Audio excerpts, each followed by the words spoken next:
990 AM, 89.3 FM in Winnipeg. Breaking news happens anywhere, anytime. Police have warned the protesters repeatedly, get back. CBC News brings the story to you as it happens. Hundreds of wildfires are burning. Be the first to know what's going on and what that means for you and for Canadians. This situation has changed very quickly. Helping make sense of the world when it matters most. Stay in the know. CBC News. You know the feeling of finding a really good podcast? Or the feeling of someone always being there, like your favorite radio show? Stream CBC Podcasts, CBC Music, and CBC Radio anytime, anywhere. Download the CBC Listen app. This is CBC News.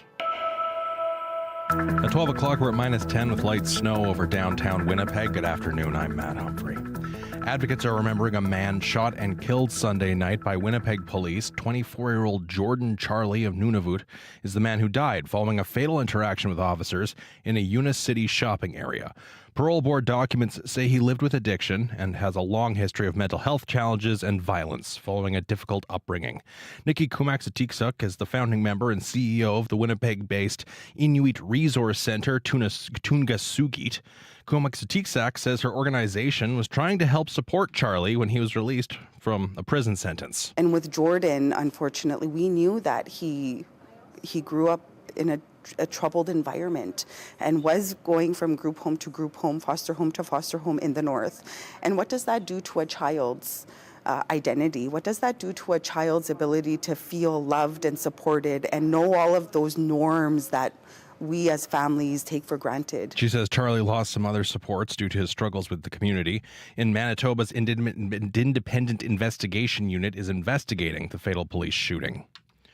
The latest report by the Manitoba Advocate for Children and Youth paints a grim picture of what young people face when it comes to getting help with addictions. Researchers for the report, called Towards the Good Life, spoke with 39 young people in Winnipeg, Brandon, Steinbach, Thompson, and the North, and more than 120 addictions services providers. It wanted to get their views on the reasons and gaps in services. Jen Sonder says often young people's addictions had a similar root cause. Most youth connected their substance use to past trauma, including experiences of sexual exploitation, abuse, and poverty. They told us they used substances as coping mechanisms, or as one youth put it, to make memories go away. Sanders says many of the young people say they didn't know where to go for help or how to ask for it. She says a lack of access to programs, particularly in the north and remote areas, were a barrier for many. The city of Winnipeg worries it could lose out on tens of millions of dollars in federal housing money. A new report warns the Housing Accelerator Fund might not continue beyond next year. The CBC's Cameron McLean has your details. The federal government promised the city more than $120 million to speed up housing construction in Winnipeg. That money is being released in batches over the course of 4 years. The city received the first installment last year, and the next one is expected to arrive in the coming weeks. But a new report warns the city is preparing for potential changes to federal priorities, which could mean losing out on more than $60 million. Federal Conservative leader Pierre Poilievre has promised to scrap the Housing Accelerator Fund, which he calls bureaucratic. A federal election is set to happen no later than next fall. The city of Winnipeg says it is not making any funding commitments beyond what it expects to get for 2025. And all contracts have provisions relieving the city of liability if the federal government fails to deliver the funding. Cameron McLean, CBC News, Winnipeg. Canada's highest court will not hear an appeal from disgraced fashion mogul Peter Nygard. The Supreme Court of Canada has rejected a leave to appeal request concerning his extradition to the United States, where he faces sex trafficking and racketeering charges. Nygard wanted a judicial review of the order to extradite him after the Manitoba Court of Appeal rejected the request in May. The 83-year-old was also found guilty last year of 4 counts of sexual assault in Toronto for offenses dating back to the 1980s. In Ottawa, Pierre Poilievre says his party will vote against the government's proposed GST holiday bill. Common sense conservatives will vote against this irresponsible, inflationist, temporary 2-month tax trick. The bill is still expected to pass today with NDP support. The New Democrats agreed after forcing the Liberals to drop part of the bill that would send rebate checks to millions of Canadians. The $250 payment would go to every working Canadian who made less than $150,000 in 2023. The NDP says the measure should include seniors and disabled people who don't work. The outgoing president, Joe Biden, says he hopes his successor reconsiders his threat to impose blanket tariffs on goods from Canada and Mexico. Joe Biden calls President-elect Donald Trump's plan counterproductive. We have an unusual situation in America. We're surrounded by the Pacific Ocean, the Atlantic Ocean, and 2 allies, Mexico and Canada. And the last thing we need to do is begin to screw up those relationships. The third nation targeted by Trump is also pushing back. China's foreign ministry calls the tariffs arbitrary and says it will not solve problems within the United States. About 1 million people across Ukraine are without power following another night of Russian cruise missile and drone strikes. This woman is taking shelter in Kyiv in a metro station with her young daughter. She says running to safety every night is exhausting. Ukrainian President Volodymyr Zelensky says the strikes have led to widespread power disruptions throughout the capital, Odessa and Donetsk. One senior Ukrainian official is suggesting to save power for the coming winter months, some regions will have to implement daily blackouts lasting anywhere from 4 to 8 hours. And that is your CBC News from Winnipeg. For news anytime, you can head to our website, cbc.ca/Manitoba, or you can use the CBC News app. In Winnipeg, light snow this afternoon, windy. Temperatures around -11 this afternoon. Brandon, periods of light snow, a high of -13 degrees. In Dauphin, light snow at times, a high of -12. Flin Flon, a chance of flurries and a high around -12 as well. And Thompson, a good chance of flurries, a high of -9 degrees. And in Churchill, light snow, windy at times, a high around -8. You're listening to CBC Radio 1.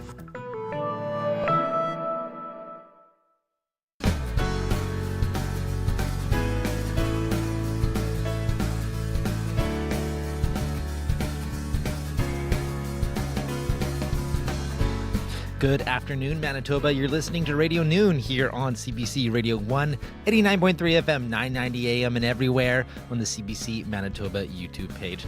I'm Corey Funk. Good to be with you. Well, do you have your snow brush at the ready in your car? What about an emergency car kit? Today on our call-in conversation, we're talking about winter road preparedness, and we want you to share your stories of close calls, maybe your scariest winter road experience. We're opening up the phone lines after 12:35. Also, this half hour on the show coming up, we're going to check in on an annual food and toy drive happening in Steinbach, where there's a dire need to help families in need this year.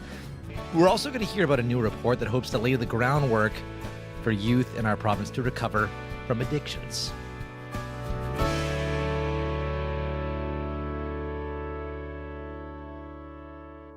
Well, as you've been hearing in the news, the Manitoba Advocate for Children and Youth released a new report today on how to improve addiction services for youth. It's called Towards the Good Life, Unifying Voices for Youth Addiction System Change.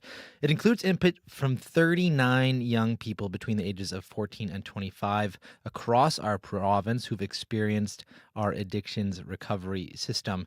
And the office held an event at Norwood Community Centre earlier today to talk about the report. And here's what one person at the event had to say.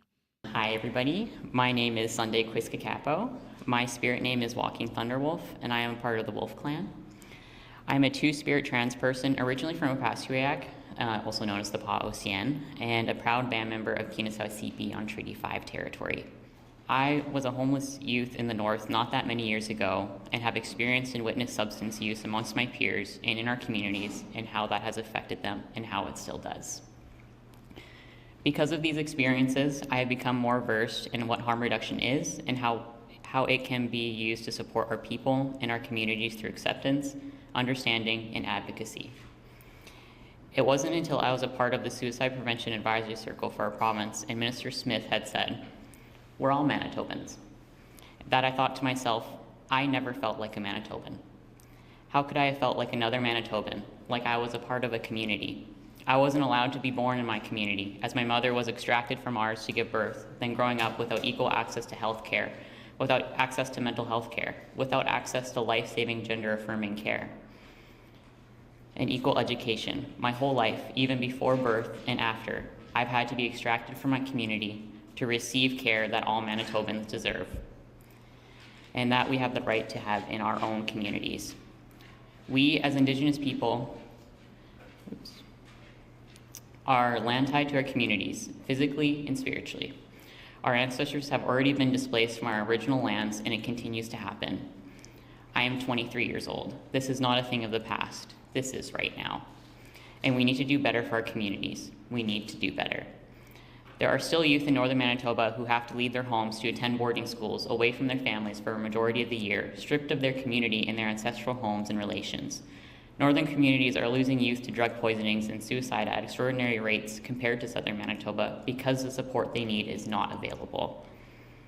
This is in our own backyards. This is our reality, and this is happening to your fellow Manitobans. So I ask you to join me and many others in supporting, uplifting, and advocating for the support that northern Manitoba communities need, what northern Manitoba and its people deserve. The North has shaped me, not just through hardships, but through its people. I stand tall like the conifers of the boreal forest. I am strong like the rocky terrain, but I'm also soft like the moss and muskeg beds. I find warmth in the community and bingo hall and laughter of my relations. I find comfort in people that look like me and talk like me and share similar stories. I know we are a strong people, and I will be forever grateful for my home in the North. But I know I need to be here now, ensuring that our voices are heard and that the North can be a safe place where we no longer have to be extracted from our communities to receive the resources as fellow Manitobans that we deserve. This special report being launched today will aid in supporting and advocating for our children and youth, thus supporting our communities as a whole. The report will take a different approach while continuing already important work being done in our communities, and we must ensure it will support all Manitobans, not just those below the 53rd parallel, so that no Manitoban will be left behind. That was Sunday Quisakapo speaking earlier today. We're going to stay up in Thompson, where it's one of the locations where the Manitoba Advocate for Children and Youth held round tables to inform this report. Krista Ray is an advocacy officer with the Manitoba Advocate for Children and Youth. She shared some of the key findings for a roundtable they held in Thompson. Participants in the Northern Roundtable discussions emphasized 4 priority areas for improving youth substance use services in Northern Manitoba. They were accessibility, collaboration, education, and harm reduction. In terms of accessibility, participants highlighted accessibility as one of the most significant barriers for youth in the region. They noted that geographical challenges, including unreliable transportation, prevent youth from accessing vital services. Misconceptions about harm reduction also create barriers to effective support, reinforcing stigma and limiting resources. Collaboration was identified as essential for addressing systemic challenges. Participants stressed the importance of uniting leaders across communities and governments to build sustainable solutions and reduce service fragmentation. Education was viewed as critical for reducing substance use risks and promoting healthier communities. Participants emphasized the need for harm reduction in substance use training for caregivers, service providers, and community members. They called for education efforts to focus on dispelling myths and fostering safer, more informed approaches to youth substance use. Harm reduction emerged as a key priority, though participants noticed significant barriers to its implementation. They expressed concerns about widespread misunderstandings of harm reduction practices, such as needle distribution, which perpetuates stigma. They also pointed to a lack of leadership support for harm reduction initiatives in many communities, undermining their effectiveness. These perspectives provide valuable insight into the challenges faced by Northern youth and offer direction for developing more responsive and inclusive services. Participants in the Northern Roundtable identified key barriers and solutions to improve access to services for Northern youth. These focused on addressing systemic issues, resource gaps, and the need for holistic, culturally relevant support. A major concern was the absence of a centralized intake system, leaving families without clear information about available resources. Participants also highlighted staff shortages, particularly among social workers, with low wages and inadequate housing impeding recruitment and retention. Cultural sensitivity training for service providers, especially for working with Indigenous and non-English speaking youth, was identified as essential to reducing bias and improving youth-focused service delivery. However, high staff turnover and transportation barriers complicate access to training. Service gaps were also noted, with urgent needs for youth-specific substance use treatment centers, detox programs, and stabilization options. Expanding initiatives like Hope North's 7-day stabilization model and addressing transportation challenges, especially for non-treaty status youth, were proposed as practical solutions. Community violence and limited opportunities were identified as barriers to youth engagement. Participants emphasized the importance of recreational programs and safe spaces, alongside improved transportation infrastructure to help youth access education and reduce substance use risks. Finally, participants stressed the need for a holistic continuum of care encompassing prevention, intervention, and aftercare. They called for culturally relevant services that involve elders and community leaders in their design to better support youth and families. These insights reflect the unique challenges Northern communities face and outline actionable solutions to enhance outcomes for youth. That's Krista Ray, an advocacy officer with the Manitoba Advocate for Children and Youth. And as mentioned earlier, that's just part of the report, talking about the roundtable results from Thompson. They talked to 39 youth from across the province and also talked to many addiction support organizations as well. So lots of details to dig into, including some really powerful quotes from the youth themselves about their struggles with addiction. You could read more about you could read that report itself. It's up on the office's website. You can just go to manitobaadvocate.ca. Your local news at your fingertips. CBC News has a local news app made for your phone or tablet. So don't waste time scrolling for the local stories you want. Just download the app to get the information that matters to you when it happens. And how you want it. Another way to get your local news. The CBC News app. Download it today.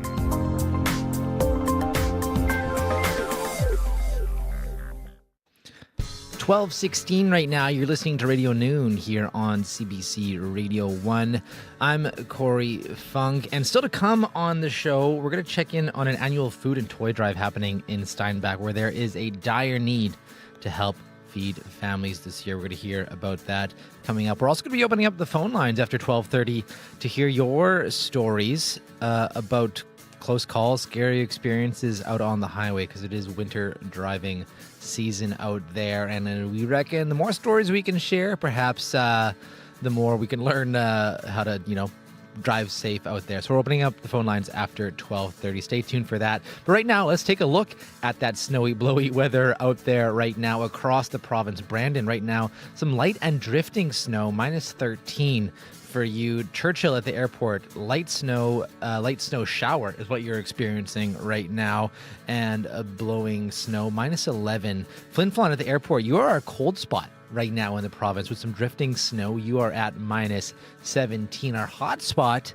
Great Falls, at -7 right now. Island Lake, -8 at the airport with some light snow. Lynn Lake, light snow, -15. To Dooley Lake at the airport, light snow, -16. The Paw, -17. Winnipeg at the Forks, -10.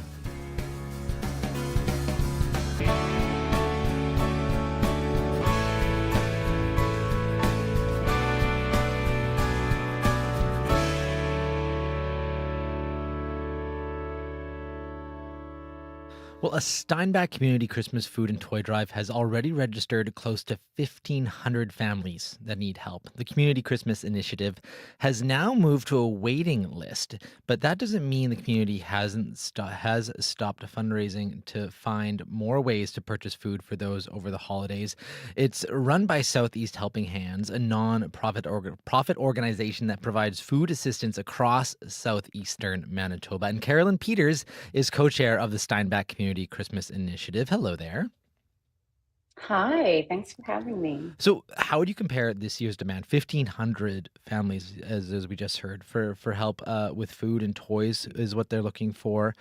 Compared to previous years, what does that number look like in years earlier? Well, our number is actually we're capping it at 1425. That's we pre-purchase all of our foods so that every single hamper is identical, and so that's what we've purchased for this year. So how it compares to last year, it's definitely an increase from last year, as it has been kind of dramatically since COVID. I think that kind of took us to another level, and things really haven't dipped post pandemic. So our number is up. Last year we did 1,413, and those last numbers last year kind of were again waiting list fills that our community was able to step up and fill those hampers. So we're capping at 1425 this year, in hopes. I mean, I already have 45 people on our waiting list after the 1425. So,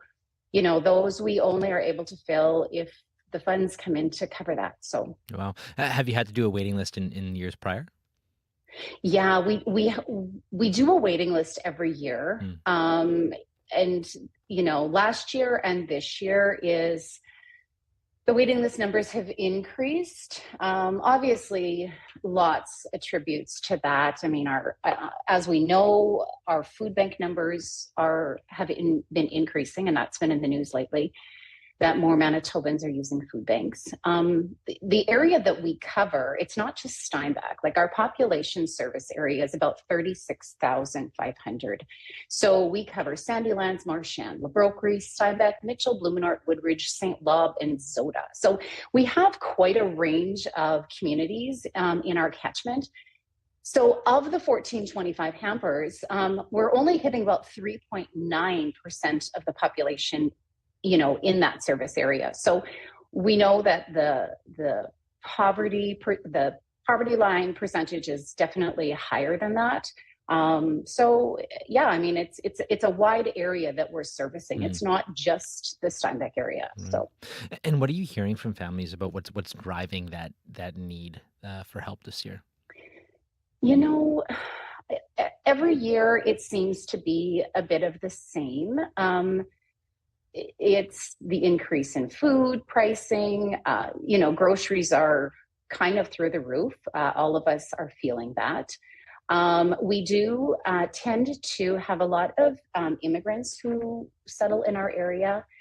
We've had lots of families in from the Ukraine, which we welcome them with open arms, but it's also heart-wrenching because of the places they're coming from, the war-torn country, and they're trying to settle and have a new life, and they're really fleeing with nothing. And so we welcome them, but we also see our numbers increase for that reason as well. So, and I think at this time of year, I mean, the holidays always are joyful and a great time for everyone to, get together and really celebrate all the amazing things that we can enjoy. But for a lot of people, it sheds light on a very dire situation, which is poverty. And it happens all year round. It's not just this time of year, but it really kind of sheds a light. It kind of puts homelessness, it puts poverty, it puts low income, it puts all of that stuff into kind of the spotlight. And, as a community Christmas organization, it's this time of year that we simply try to help where we can. And in terms of the food, the money to make this all happen, where does it all come from? We call it Community Christmas for a reason, and it comes from our community. It comes from Steinbach. It comes from all the surrounding areas that we service. We have very generous businesses who contribute. We have very generous individuals in the community, and every person can be part of this community project because honestly, the money comes from donations. So we do this every year in faith that our community will come through, and every single year, and I've been doing this for over 13 years, and every single year we do not have a shortage. We always get the food costs covered by the generous people who we live with and do life with in our community. It truly is a community project. And how many volunteers does it take to put something together like this? You know, we run close to 500 volunteers, and that is, you know, all of our delivery drivers who we have 3 delivery days in and around the area. And so it's all of our delivery drivers who participate, and it's all of our school groups who come in to help pack the hampers, our amazing sports teams in the community, the Steinbeck Pistons, the Sabres hockey groups, the local sports teams. So yeah, about 500. And Wow. and when you put those all together, it makes it go. It makes it go. And it's 2 weeks of insanity, but it's absolutely amazing. Well, no, Steinbach's famous for its monetary generosity, statistically Yeah. speaking, across Canada. But this kind of goes to Yeah. show that in terms of just generous with their time as well is quite something.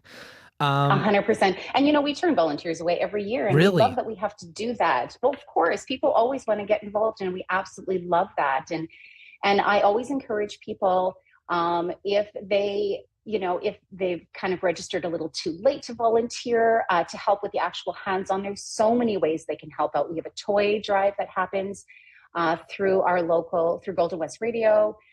So that happens next week, December 3rd and 4th. So we run a toy drive out of Canadian Tire in Steinbeck. So buy a new unused toy, new unwrapped toy, and get that over to the food drive.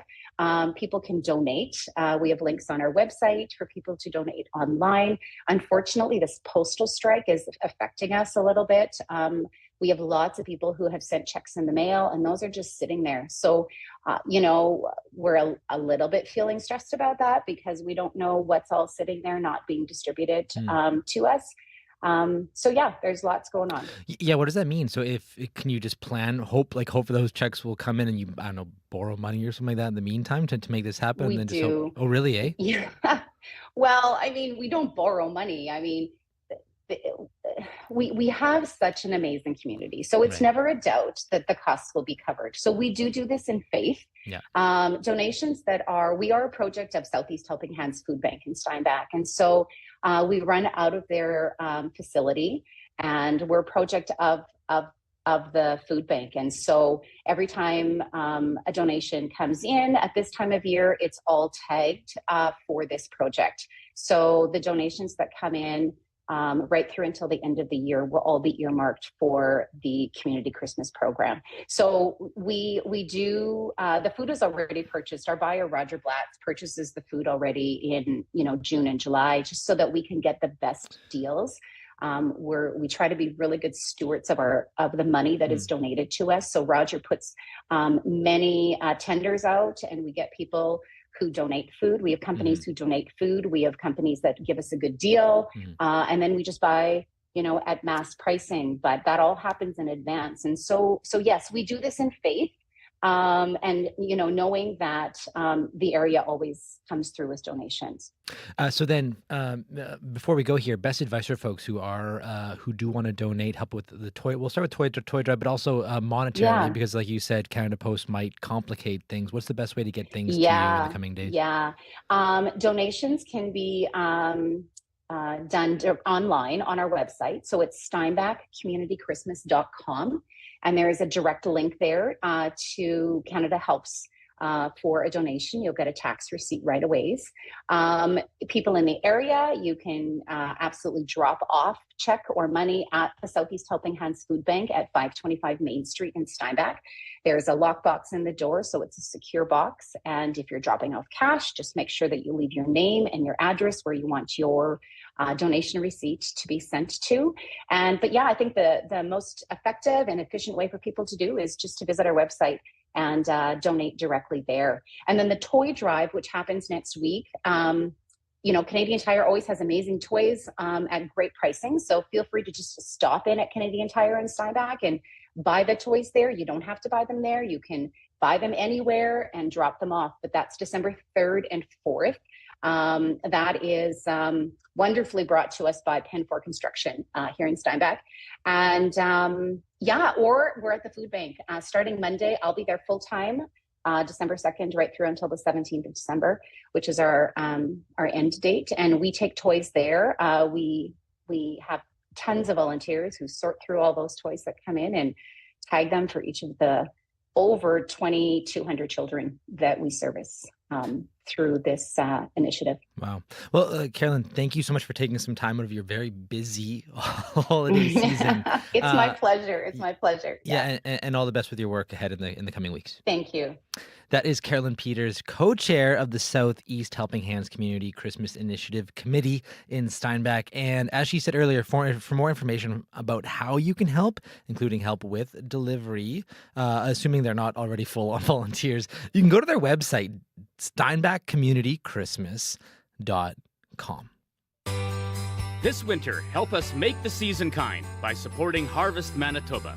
I'm Vince Barletta, CEO of Harvest Manitoba. All it takes is one can of food, $1, or even 1 hour of your time. Join CBC as we donate a day of programming in support of Harvest Manitoba December 6th. Find ways to give to Harvest Manitoba at cbc.ca/kindmb. Yeah, looking forward to that. Every year, we raise lots and lots of money for Harvest Manitoba, and the need is as high as ever. So tune in for that December 6th. Also, stay tuned for After the News. We're opening up the phone lines. We want to hear from you. Tell us your stories about maybe some sketchy highway situations in the winter, because we're going to be talking about that after your CBC Winnipeg News. This is CBC News. At 12:30, we're -10 with blowing snow at times over downtown Winnipeg. Good afternoon, I'm Matt Humphrey. People are remembering the man shot and killed by Winnipeg police Sunday night. 24-year-old Jordan Charlie of Nunavut died following a fatal interaction with officers in a Unicity shopping area. Parole board documents say he lived with addiction and has a long history of mental health challenges and violence following a difficult upbringing. Winnipeg-based Inuit Resource Centre Tungasugit had been trying to support Charlie. Manitoba's independent investigation unit is investigating what happened with the fatal police shooting. A new report examines the gaps in addiction services for Manitoban young people.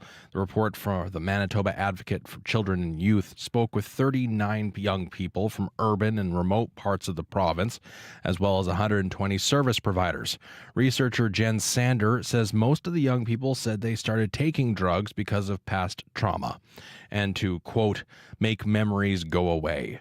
She says one of the largest challenges for people in the north and remote areas is access to services. One youth told us that the service they needed was too far from family to even consider going, so that was just not even an option for them. This serious inequity in access disproportionately impacts Indigenous youth and contributes to significant and ongoing health disparities, and it must urgently be addressed. Sanders says many of the young people told them they didn't know where to go for help or how to ask for it. The advocate hopes the report can be used to shape change to address gaps in the system. Canada's highest court will not hear an appeal from disgraced fashion mogul Peter Nygard. The Supreme Court of Canada has rejected a leave to appeal request concerning his extradition to the United States, where he faces sex trafficking and racketeering charges. Nygard wanted a judicial review of the order to extradite him after the Manitoba Court of Appeal rejected the request in May. The 83-year-old was also found guilty last year of 4 counts of sexual assault in Toronto for offenses dating back to the 1980s. And finally, a township in northern Ontario has been selected as the storage site for Canada's nuclear waste. Ignace Township in the northwest of Lake Superior. The Nuclear Waste Management Organization says it made the selection after both the municipality and the nearby Wabigoon Lake Ojibwe Nation agreed to move ahead with the project. It will see nuclear waste stored in a deep geological repository. A deep geological repository. It's a $26 billion initiative expected to face at least 10 years of regulatory approval. Geological repository, Corey. You'll get it next time, Thanks, Matt. man. Hey, Matt, while I got you here. Okay. I know you're originally from BC, where the roads are always pristine. I guess you do have Coquihalla, which can get a little bit sketchy, but it snows. It does. I've been on it. Those conditions change quickly on the Coquihalla. What have you had any like scary close call encounters on the highways ever? Yeah, one time I fell into a geological repository, and it was really freaky. You're funny. Yeah. But for real. No. I mean, no. I mean, there's always that thing with the rumble strips on the side of the road. Oh, yeah. Yeah. And one time I was in a car trip on the Coquihalla with my dad doing what are they called? Car trip? Yep. Yep. And he drove over the rumble strip and it made that noise. Yeah. And because he wasn't paying attention. And I was young and I said, "What's going on? What's going on?" And he said, "The province pays gnomes to hide in beside the highway in the ditch with trumpets to blow and they blow the trumpets when you go too far to one side." Okay. And I believed that for way longer than I should have. Yeah, and you're like, I wonder how much that costs. As a journalist, I as a mean, future in journalist, this economy? yeah, is that fiscally responsible the province to do? Very funny. That's my story. Okay. Thank you very Back much, soon. Matt. That is Matt Humphrey at our CBC News Desk. I'm Corey Funk, and as you guess, we are about to talk about slippery highway conditions, and we are asking for your stories. We'll actually open up the phone lines now, 204-780-0893. That's 204-780-0893. Share your stories, close encounters on the highways. I'm sure if you've been living in Manitoba for a while, I'm sure everyone's got one. Give us a call, 204-780-0893. Riley Lachuk, I'll spare you unless you really want to share a close call, but you do want to tell us about the weather and what that might mean for the highways. Yeah, we are looking at wind today, Corey, through tonight into tomorrow, into the south central part of the province. Northwest winds 30 gusting to 50, 20 gusting 40 in Winnipeg. We've started to see those pick up through the morning here, and 20 gusting 40 into the Westman region. So I know we've seen a few scattered flurries again this morning, as expected, some light snow, even periods of light snow in the Red River Valley. A lot of this fluffy snow going to be blowing around, especially out on those open highways. So could see some reduced visibility through the afternoon hours. To the west, we are starting to see a few breaks in that cloud cover, particularly into the Westman region through the afternoon hours here. A few breaks of cloud just into the Brandon region right now. So we will start to see a few sunny breaks to the west as we get through the afternoon. But here in Winnipeg, mainly cloudy skies today. I'll say it again. I know I've been saying it all week. Maybe a peak of sun in the Red River Valley. I don't think we'll see that in Winnipeg, but you never know. We might get lucky. Can I just hope? We can hope. I know. I've been hoping all week. I've been staying hopeful that we'll see a couple, fleeting glimpses of the blue sky. But we're stuck under this deck of stratus cloud, which has really kept our temperatures warmer than they are in Westman, but certainly been a lot grayer and a little bit unstable. It's actually been quite hard to forecast conditions in Winnipeg these past few days with just what's been happening above us. So -10, we're actually at -9.7 or so at the airport at the moment in Winnipeg, -13 in Brandon, the Paw -17 right now, -13 in Thompson. So as we get through the afternoon, we will start to see a little bit of clearing to the west of us. So Brandon into the western Parkland region, they're looking at about a mix of sun and clouds through the afternoon hours. In Winnipeg, though, a mainly cloudy sky. There's a couple, the modeling has been showing a couple holes in the cloud, but I think we're looking for probably a mainly cloudy day today. Better chance that we'll see a couple of breaks in that cloud through tomorrow. Otherwise, we're looking at a mainly cloudy sky. But the story will be the temperatures into the next couple of days. So -9 in Winnipeg this afternoon. The temperature in Brandon actually dropping to -17 by late afternoon today. Continues falling overnight tonight. So in the Westman region, Brandon into Melita, Verdon, Roblin, Russell looking at lows around -25 first thing tomorrow morning, -16 or so in the Red River Valley. I've got Winnipeg at -16 tonight, -12 tomorrow. A mainly cloudy weekend, mix of sun and clouds on Monday. Temperature staying at or below seasonal for this time of the year. Thank you very much, Riley. You're welcome. That is Riley Lachuk. He is our CBC weather specialist and climate change reporter. And looking at the highways right now, so far, pretty much all the highways here in southern Manitoba are being reported as fairly clear, but also mostly in eastern Manitoba as partly covered.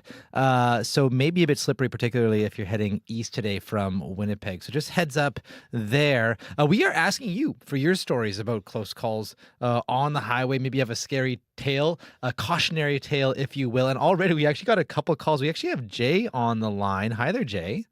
Hello. Hey, what's your story? So we were actually just over the border in North Dakota. We were heading home from a wonderful trip down to Minnesota to see the first ever Jets game in Minnesota. We saw them win. Yeah, it was a great trip. And so we were returning home, but oops, a storm came along and and got us. So we had to, kind of take it easy. At one point we were in a line of 5 cars. I was the last of the 5, and this car in front of me, I was driving me nuts because they were. You could see their brake lights lighting up like crazy. I'm wondering, okay, why is this person driving like this? Just hitting the brakes like crazy. They're going to lose control. And then my wife said something about, something like they were trying to be safe or whatever. Well, guess what happened? Less than 5 minutes later, the car lost control, went into the ditch, and that was that. Oy, oy, oy. Okay, and that must have been pretty scary to witness from behind. Yeah, I had to be careful, not to lose control myself, or, because who knows what could have happened to the car if it didn't veer off to the side, right? Oh, man. Well, Jay, thanks for that. Glad you're safe, and appreciate you calling in. Yeah, take care. Thank you very much. Well, that is Jay, and that is an example of maybe just one of, I'm sure, many stories out there of close calls out there on the highways. And we are opening up the phone lines, 204-780-0893. If you want to share your story, that's 204-780-0893. We do have standing by here with us Nadia Matos from CAA. She's the manager of external communications. Just kind of give us some pointers as highways start to get a little more treacherous than they were even a few weeks ago. Hi there, Nadia. Hi. Hi. So when you heard Jay's story there, what kind of went through your mind? How nerve-wracking and how scary that must have been. And also, I think, having the most stability that you can have during the winter months, during that snowstorm, that's going to keep you the safest. Yeah. And what about you? Have you ever had a close call yourself? Yeah, I've been on some single lane highways in the middle of winter with no infrastructure or lights around. The only lights were on my vehicle. And so as it's getting darker around 7 or 8 o'clock at night, you only have to do that once to kind of teach yourself never to make a long trip again on those backcountry roads ever again, to do that again. Yeah, I can see that. We do have Michael on the line. Hi there, Michael. Oh, hey, how's it going? Good. What's your story? So I grew up in Thompson, and this was sometime in the 90s, and we had to come to Winnipeg for something. So we're cruising in my parents' 92 Dodge minivan, and it's really snowy, terrible road conditions. And it was like blizzard almost, and we're behind a logging truck, and you could kind of see this load on the truck shifting, and you're trying to see if you can get around it, but you can't really see the other lane. And I just remember as my pops made that 92 Dodge van move, once we pulled up onto the left of it, all those logs came open and flew onto the highway, and it was like a Final Destination movement, if you've ever seen that. That's exactly what I was saying. Every time I'm behind a truck with logs, but it actually happened to you. Oh, my gosh. Yeah, it was quite the moment, and my sister actually saw a story about something similar, and she reached out to me, and she was like, this totally happened to us when we were kids. And I brought a friend with me, too. So we were, responsible for another child. So that could have been very detrimental for my parents. That's, I'm sure, what they were thinking. Man, if this kid gets hurt. But has that changed the way that you drive behind, logging trucks now, or just behind trucks in general? Are you, extra nervous? You know what? It depends. Obviously, I try to do my best on the highway. But, road conditions permitting, and I think that's a huge thing, right? So you just need to make those simple adjustments for the conditions. And in hindsight, I would probably never go on the road in conditions such like that. But when you live that far north, you have to come down to Winnipeg once in a while to buy some cool jeans or a fancy T-shirt. Yeah, pre-internet. Exactly. Yeah, very important. Very important. I guess the real lesson even wasn't necessarily for you and your family, but for the truck driver. Secure your load, I think, was the real lesson. There you go. You got to be safe out there. You know what I mean? Oh, sure do. Okay, Michael, thank you for your story. Really appreciate it. Glad you came out on the other end of it totally safe, and that death has decided not to come for you on that day. Thank you so much. Take care. Okay, well, keep those calls coming. Everyone's got those harrowing tales, and if you think, oh man, that Michael tops it, that's okay. We want to hear all your stories. 204-780-0893. That's 204-780-0893. I think I actually saw a light up earlier, but we might have missed you because it is getting busy out there. 204-780-0893. Nadia, what are you hearing about the most kind of close calls that happen? Especially around this time of year when people are getting used to just on those highways again this year. I think people are just trying to deal and navigating with the weather conditions and the different types of snow. And of course, black ice always catches all of us off guard. I think what we hear most of the time is luckily, most of the time our members heed the warnings that if it's a really bad conditions, you should stay at home. That is probably the safest place for you. If it's in a really bad conditions, of course, we all have to go to work or we all have to get things done. And so we just caution, as your last caller said, driving according to the weather conditions. And if you can, plan your route and take a different route if that's possible. We've got Wayne on the line. Hi there, Wayne. I understand you actually used to be a winter driving instructor. Yeah, I spent a number of years teaching winter driving skills. So I don't have one story per se. It's more, I find that a lot of these accidents, which oftentimes involve death, are preventable if we had properly trained the people involved. We tend to teach to minimum standards, parallel parks, up for a stop sign. But the actual dynamics of driving are not taught unless you have special courses. But our educational system doesn't address that full on. You're a lot of European countries. Well, to get a driver's license, you have to meet standards that are much higher than us. And my point is, as I say, a lot of these accidents are preventable. And a lot of deaths are preventable if we properly train people, but a lot of that becomes subjective. As an instructor, I have to sort of get into the head of the driver and understand what he needs to learn or he or she needs to learn to perform to their full potential. As I say, that's subjective, so it's very hard to write that into paperwork that somebody can look at and improve and say, yes, we can do this that way. So there's a lack of energy, a lack of willingness to upgrade our standards. That's a really interesting point. And while we got you here, without getting to the point where we have to start paying you for your services, what would you say are some of the key things people should know about winter driving while we kind of got you here? I'm not sure what the driver's handbook says about skids anymore, but they used to say steer in the direction of the skid. A skid is usually going towards the ditch. And the first thing a person needs to learn is how to use their eyes properly, to always be looking ahead to a place they can drive the vehicle. If you get into a skid, first thing you want to stay on the gas because you're keeping the wheels turning at whatever speed the vehicle's turning. If you come off the gas, it's actually a form of braking, which adds to the problems of the tire trying to have traction. It's trying to steer and change the speed at the same time, so keep your throttle consistent. But again, you have to be looking down the road and know where you're going. So if you're consciously driving down the road and you know where the horizon, and that's where you're driving towards the horizon, you're not looking just at the bumper of the vehicle in front of you. Then if you get into a problem, your state of mind, your urge to panic is reduced because you actually have a focus in your mind. And that desire to panic as soon as you touch the brake on an icy road and your wheels don't react, your tires don't react, don't grab anything, that first desire is to panic because you realize you don't know what's going on anymore.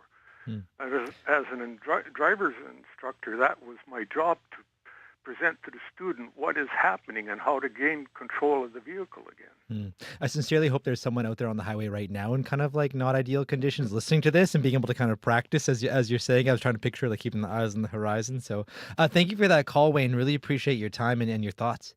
Okay. Nadia, I mean, what do you make of Wayne's suggestion there that, maybe we're not actually educating people well enough here in the province to actually drive safely out there in tough conditions?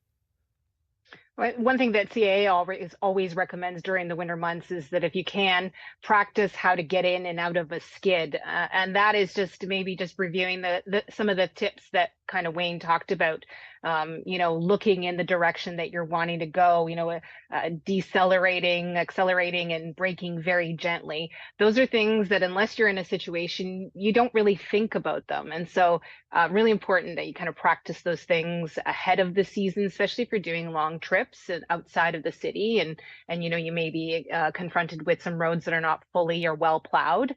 Something to consider as well. There's a story that stuck out to us yesterday. So Temple Grandin, a researcher, autism advocate, happened to be in town. She's from the U.S., in her 70s, longtime driver all over the U.S., but she said she had her worst ever driving situation here in Manitoba about 12 years or so ago. And here's the story that she told me and Marcy on Information Radio yesterday morning. It was about 10 years ago, driving up to Brandon at night. And when the semis went by, it was total whiteout. Yeah. I was in a small rental car. It was just terrifying. And I saw a gas station. I pulled off. I said, I don't care if I spend the night in a gas station. And they had this little tiny hotel, and I got a room in that. I found out the next morning that a little car had been crushed between two semis that night, and I had made the right decision to get off that Trans-Canada 1 at night. The snow was blowing across there, and when the trucks went by, you could not see a thing. Do you know what? I can tell exactly when it was because you were on our show when you were in Winnipeg, and I interviewed you back. It was 12 years ago. It was 12 years ago. Yeah. Okay. But you had, and in your whole life, you never experienced anything like that It was the before. scariest drive I'd ever been on. Problem is, I could see, but then when a semi went by, it was a complete whiteout. I guess they're high enough up that they can see, but I couldn't see a thing. I was in a small rental car, completely whited out. It was just horrible. So that was Temple Grandin on Information Radio yesterday morning, sharing her harrowing tale. Luckily, everything turned out okay, but pretty terrifying stuff. Nadia, I mean, we do have a caller standing by. But before we get to them, Nadia, I just want to, maybe can you just remind people, people get their winter tires put on and maybe think I'm good to go for winter. But what are the prep things should people know before they hit the road? Well, first thing, and it's a common thread that we've been talking about here today, is it's driver behavior. If you don't drive according to conditions, then no amount of winter tires or winter prep is going to be able to help you. But other things that we recommend is having an emergency car kit in there. And of course, you can purchase an emergency car kit at CAA and many other stores, but you may also want to gather the materials that you have at home into an emergency car kit. So things like a warm blanket, a shovel, some tea lights and some matches, an extra pair of gloves, and some socks, some jumper cables. You may actually have all that stuff at home, and so you can gather that together and put it in a bin in your trunk, especially if you're doing a long trip. You also want to make sure that you have things like water, non-perishable food items, cell phone charger to come with you as well. Extra windshield wiper fluid. It sounds like a ton of gear, but if you are doing a winter driving trip, especially one where you may not be in city limits, those things are important and going to keep you safe.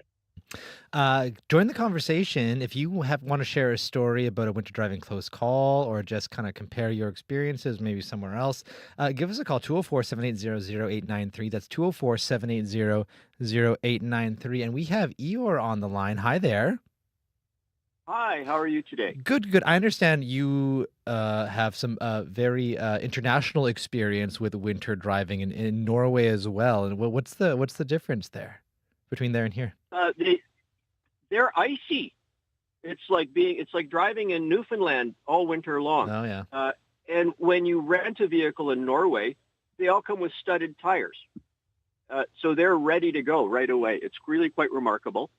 You could drive. My experience there was we were driving at night, and everyone had to do their business. We get out, and we just realized as soon as we stepped out, everyone is flat on their cans walking around the van.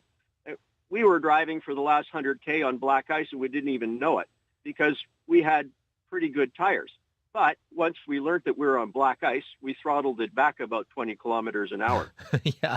And so were you like wondering, why not set of tires here in Manitoba? Or do you think it's just a totally different situation just because maybe Norway has more of like a freezing rain kind of situation there? Well, a bit of that, yeah. I mean, here we sort of plow our roads, but in Scandinavia, no plow. Right. Everything was it was picture perfect snowy driving conditions. But I imagine it's a very much of a freeze melt kind of situation, unlike here. Oh yeah. Even if you go further up north where it's colder, you still have high humidity. Okay. Yeah, so tires are a huge deal, and my biggest tip would be if there is a turn, slow down, do your braking before you enter that turn, because if you're trying to brake somewhere in the latter half of that turn, you're done. You're gone. And that's also repetition of what we've heard with your previous callers. It's and driver training. You only really learn that if someone puts you on a skid pad and you're taught how to do that, which again, they do that in Scandinavia. You have to pass a test. Wow. Here you don't. We have people going in the ditch on a straight road. I have zero faith on people on the highway in wintertime. Eeyore, thank you so much for your perspective. Thank really you. Appreciate it. That was Eeyore. And we actually also, because we only have a few minutes left of the call-in conversation, we've got a ton of great calls today. I do want to get in Chris here, who's calling in to tell us about a trip you took from Thompson. Hi. Hello, yes. I was going to give a suggestion also. They were saying about practicing going into a skid and coming out. A good place for that is in a parking lot that's empty.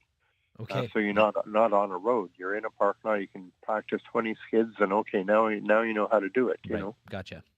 I went up to Thompson in the fall a few years ago, and on the way back, a storm blew in, and I was coming down. I was driving fine on the snowy road, but then a semi went by the other way. It's a 2-lane highway. A semi went by the other way, complete whiteout, and then another semi behind him, and another semi behind him.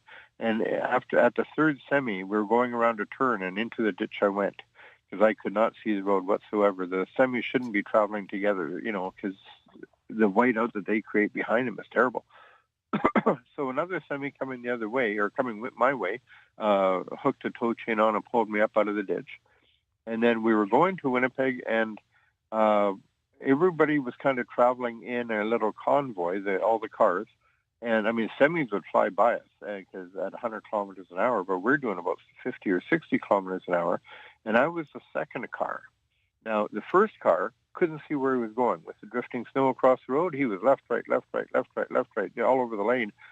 But he was blocking the wind, so I could see exactly where I was going. So I was driving straight, and all the people behind me were driving straight. And then finally, this guy up ahead realized he should just be driving, watching his mirrors. And so then he was watching me in the mirror, and then he was driving straight. He wasn't looking at the road. And that's what you kind of have to do, it's with the drifting snow across the road. So that was my trip. Oh, man. Okay, well, that's we're glad you made it safe, and thanks a lot for sharing there, Chris. Really appreciate it. Yeah, we all just crawled along at about 30, 40 kilometers an hour down this highway all the way to Winnipeg. Wow. It's terrible. What a ride. That must have taken a long time. Really appreciate it. Yeah. Thanks, Chris. Thank you for all the calls so far today. We actually we're off to close the phone lines now, but I want to give the last word to Nadia, who's been sitting listening to all of these here. We have about a minute or so left here, Nadia. But in terms of either your reflections, but also what information people might need before they hit the roads, particularly if they're thinking, especially before the holiday season, maybe hitting the highways to go visit family, things like that. What do people need to know before they hit the roads? Well, plan, prepare, and have patience. You want to plan your routes. You want to plan, all the tools of the trade for winter driving. So that's winter tires, emergency kits, scraper brushes, windshield wiper fluid. You want to prepare as much as possible ahead of time. And of course, you want to have patience because everybody is trying to get somewhere fast, but oftentimes in weather conditions, we are getting nowhere fast. So if you can have that patience, be courteous to your fellow drivers who perhaps are not as comfortable driving in winter conditions. I think we're all trying to get to where we're going and hopefully safely as well. Well, Nadia, thank you so much for your time this afternoon. Really appreciate it. Thank you. That is Nadia Matos. She is Manager of External Communications with CAA Manitoba. Well, that is a wrap for... I thought it was a wrap, but through the door comes Emily Barras, who is hosting not information radio, hosting Up to Speed this afternoon from 3 to 6. Hi there, Emily. Hello, Corey. Hi. What you working on? Well, Jordan's principal offers federal funding for First Nations students to help with a range of health, social, and educational needs. The Hanover School Division says unexpected cuts to that program has forced its decision to cut dozens of educational assistants, 93 in fact. So we're going to find out more from its superintendent and CEO, Joe Teason. Thank you very much, Emily. Thank you. That is Emily Brass. You can catch her on Up to Speed this afternoon from 3 to 6. A big thank you to everyone who called in this afternoon with their close call highway winter stories. I don't think I'm ever going to drive behind a logging truck the same ever again. I thought that was something that could only happen in Final Destination, but apparently not. So glad everyone who called in at least ended up being safe. And a big thank you to the wonderful crew who helped put together today's show. Marshall Hodgins, Wendy Parker, as well as Travis Peterson, and Leif Larson is our senior producer of audio, and Nelly Gonzalez is our show producer. I'm Corey Funk. I'm going to leave you with a piece of highway advice my Guido always gave me before I hit the highways, and I've shared this on the radio before. He said, be safe out there. I would rather talk with you than about you. Have a good day.